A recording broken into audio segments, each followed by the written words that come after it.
Welcome to KXAN News Today. Today, Austin police are going to provide updates on a recent string of homicide investigations. Last week, APD investigated 4 different cases, and so far marking 7 homicide investigations total this month in November.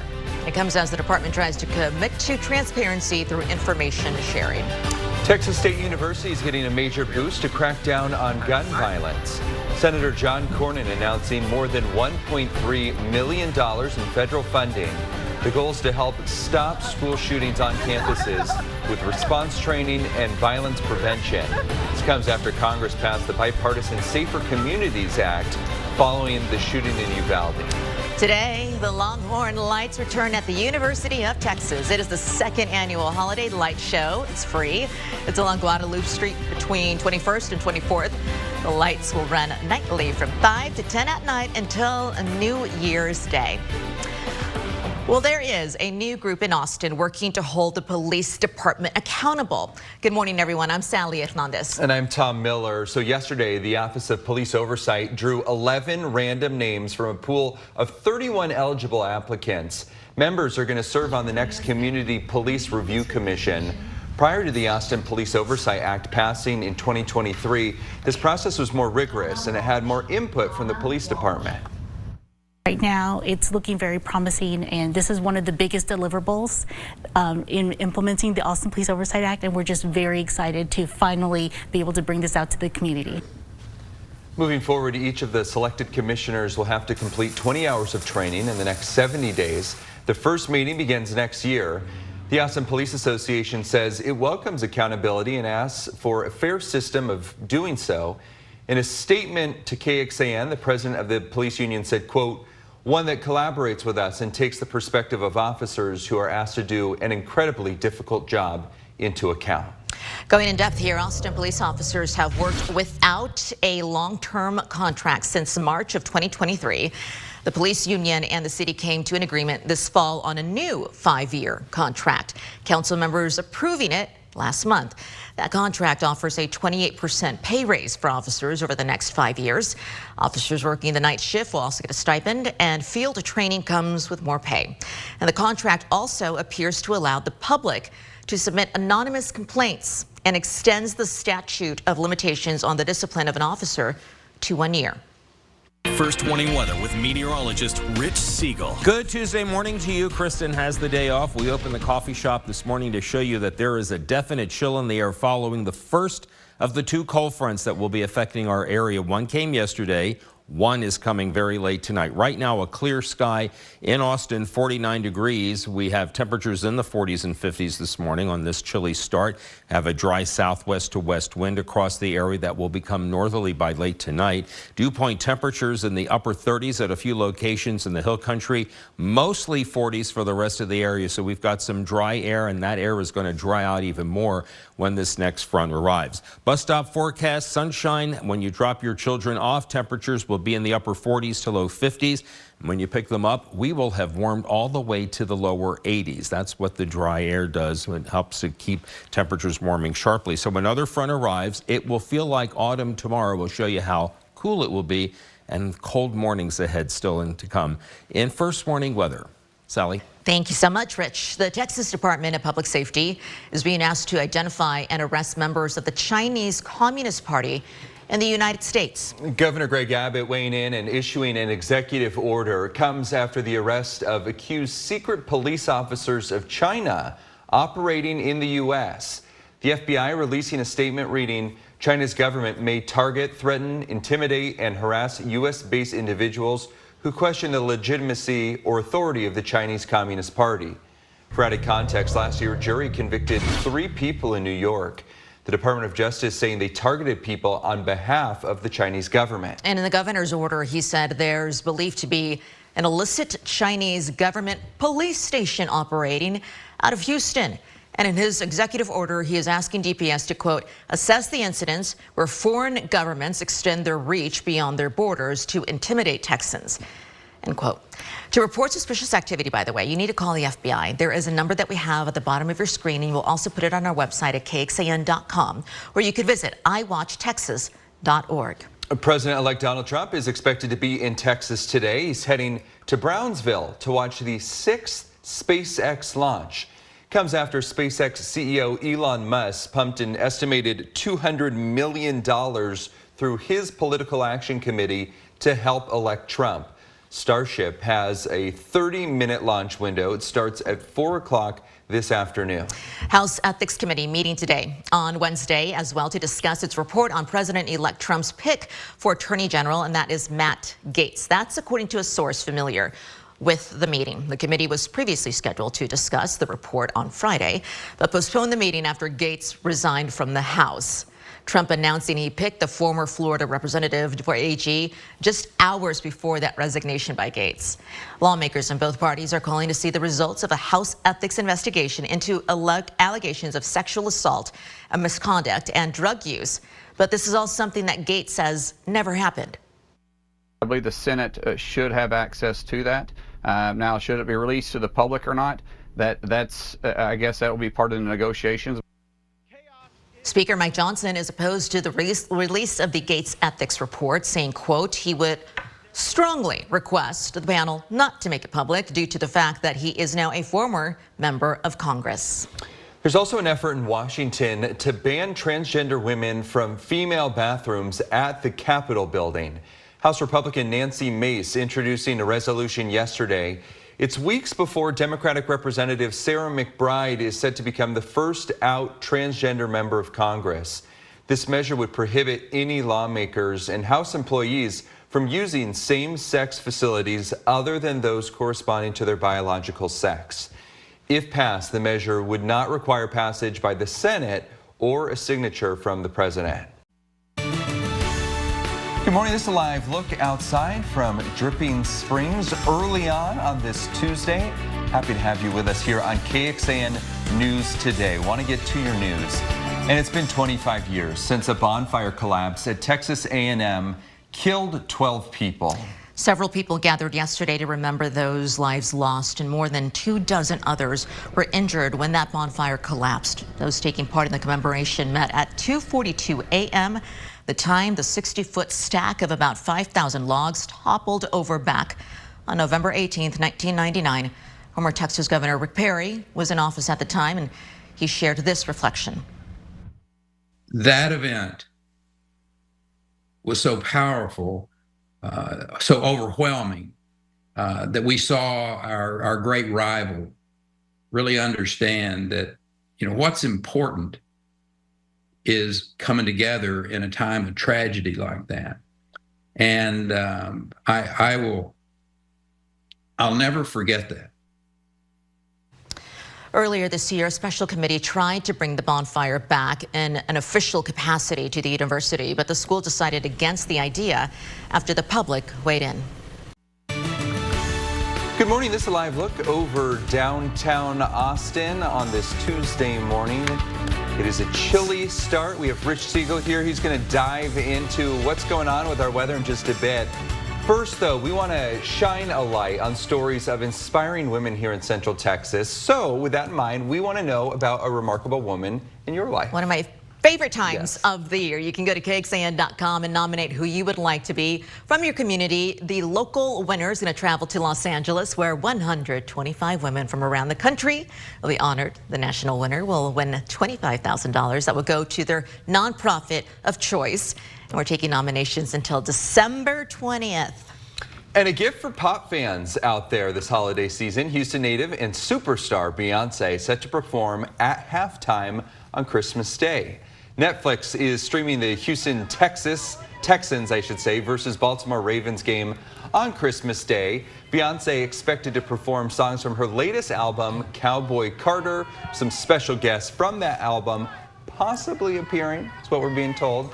That Grammy-nominated album included contributions from Dolly Parton, Willie Nelson, Miley Cyrus, and others.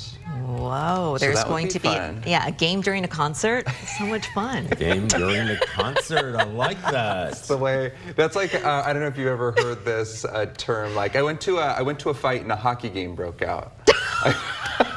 I love that. That one too. I love that. Yeah, so Yes. there you go, all the jokes. All right. Well, we had the rain yesterday. We didn't have a whole lot of it, but everybody did measure some. Highest rain total that I found in the area came from a gauge at the Cherokee Creek near Bend at 1.18 and 1.15 at the gauge at Cherokee, 8100s at Cherry Springs and at Lakeway, and 3/4 of an inch at Cedar Park. Rain has gone for a while now. As a matter of fact, in looking at long-range forecast, the next chance of rain that I even saw, and it was even a hint that it could rain, would be on Thanksgiving Day. Wouldn't you know that? In Austin yesterday, 1/4 of an inch of rain brings the monthly total to 2.26, and we are 1/3 plus of an inch above normal for the month.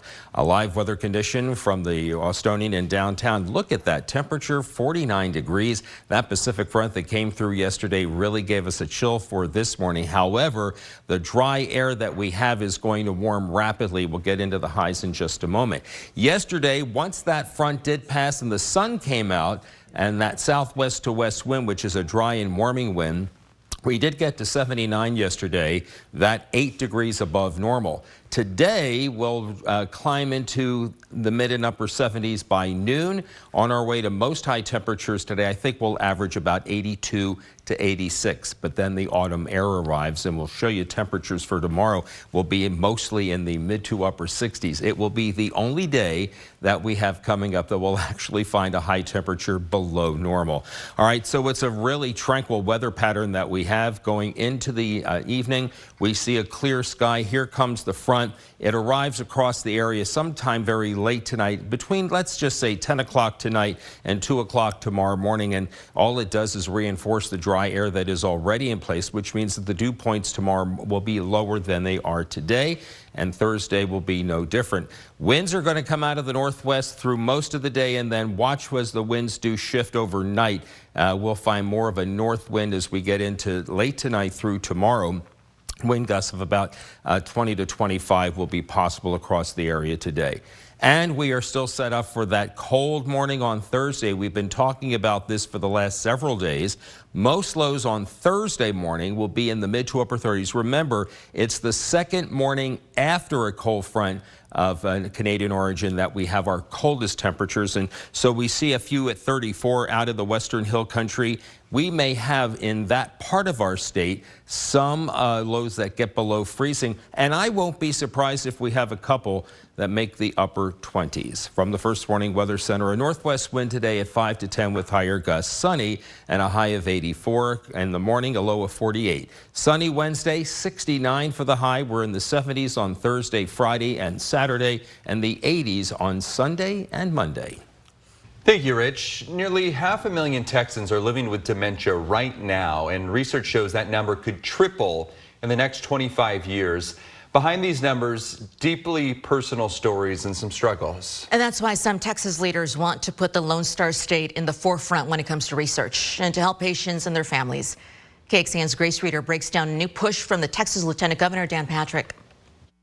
Monday, Texas Lieutenant Governor Dan Patrick announced a new legislative initiative that could result in a state-funded research institute that focuses entirely on dementia. Dementia is going to increase as the population increases. So as we get a larger population, the state will have more and more people who are experiencing dementia. It's not the most common thing in old age that people experience, but when they do, it's very detrimental to the individual and to their families. The Dementia Prevention Research Institute of Texas would be modeled much like the Cancer Prevention Research Institute of Texas, or CPRIT, which the Texas legislature created and voters approved in 2007. Texas voters put even more money toward that effort in 2019, in all putting $6 billion toward cancer research and prevention. Well, we know that every dollar invested in Alzheimer's and dementia research is a dollar that brings us closer to identifying better treatments and ultimately to finding a cure. It helps recruit people into the field of Alzheimer's and dementia, where otherwise they may be working on a different disease. But also, the Alzheimer's Association says they don't want the state to lose sight of families dealing with this disease right now. The critical additional need is to provide support for those affected by Alzheimer's disease. So that's the reason for the last 3 legislative sessions, the Alzheimer's Association has been advocating for funding specifically to invest in care and support, and that's been our #1 priority. Grace Reeder, KXAN News. So Dan Patrick says that he's got an author for the legislation that could make the Research Institute a reality, and says that he's building unanimous support in the Senate and in the House. Should lawmakers pass it through, Texans are going to need to approve it, though, as a constitutional amendment. So that means it would be up for a vote. Lawyers for Sean Diddy Combs are accusing prosecutors of engaging in outrageous government conduct. They say they used materials seized from his jail cell to keep him incarcerated before trial in May. His lawyers requesting an immediate hearing so prosecutors can explain who authorized that search. Prosecutors have responded to these claims, writing in a letter to the judge presiding over the case that the inspection of Combs' cell was part of a jail-wide safety-related sweep. This is KXAN Sports, brought to you by Thomas J. Henry. Final regular season home game. I emphasize regular season. Of course, now a chance for a playoff home game for the Longhorns. They'll take on Kentucky, coming off that win over Arkansas. So much buildup for that rivalry game. And well, the Longhorns taking care of business. Once again, the defense led by Jahdae Barron and Alfred Collins, really the catalyst. But one of the catalysts all season, not really about the play on the field, is what goes on in practice, in the locker room, and off the field. These guys are having a blast, and that's what makes this team so fun to be around and so special, because they're truly a team. We're not an offense, a defense, and special teams. Like, these guys are in it together. There's a lot of handshakes. They know more words to songs than I've ever heard of. Like, these guys, I don't know if you noticed it. We went to take the field at Arkansas. They were playing some song that I didn't really hear, and our guys had to sing every lyric to the song before we took the field, and it was like, perfect. Okay, great. We're all fired up. But I think that's what makes this group special. It's like they don't think too much of themselves to like, oh, we're supposed to be a certain way. It's like, oh, we know this song, let's sing this song. You know, like, it wasn't planned. And that's the part for me that's super fun. Like, I love these guys. You know, they put forth a lot of effort. They work their tails off, but yet we have fun doing what we get to do. Whenever Jahdae gets on me, or Barron Terrell gets on me, or, you know, a couple of the leaders, Quinn, Jake Majors, Kelvin, all those guys get on me, I know that it's coming out of love, because we do it in a positive manner. And so there's not a lot of negative talk in our locker room. Don't forget Texas Game Day, Saturday, 1:30, 1 hour before kickoff, over on KBVO. Last night in Arlington, boy, a tough start at AT&T Stadium. They wanted the roof open, and then this happened. A giant piece of metal comes falling to the ground. Fortunately, nobody injured, but they went ahead and shut the roof. League mandate there to avoid any other issues. Then the Cowboys and Texans went to work. Joe Mixon, second touchdown of the game. Looks like the Texans will run away from the Cowboys, but it did not happen early on. 14-0. Cooper Rush, that quick slant to Cavante Turpin. Nobody will catch him. That flag, by the way, against Houston. So it's 14-7. Cowboys right in the thick of things, looking for their first home win. Down 20-10, and they've got it 4th and 2. They took a field goal off the board after a Texans penalty, and then they can't convert, so they come away empty. Still 20-10, and then from bad to worse, because there's plenty of time, over 12.5 minutes, but Cooper Rush is stripped. Derek Barnett, the strip, the pickup, and the touchdown. Texans go on to win it 34-10. Cowboys winless at home. They fall to 3-7. Texans back to a 2-game lead with a 7-4 record, leading the Colts. High school playoff football coming up later this week. Thursday night, we'll be in Seguin for a 4A battle between LBJ undefeated and Lavernia. That's at 7:30 on Thursday on KBVO. And Friday night, Westlake and San Antonio Brennan. That's a 7 o'clock start from Burger Stadium, live on KBVO. Back to you. Coming up, getting help for you and your caregivers in your golden years. You're listening on KXAN News Today podcast. Thanks for hanging out with us. Hope you'll join us on air for that. You can always find our stories on our website, KXAN.com.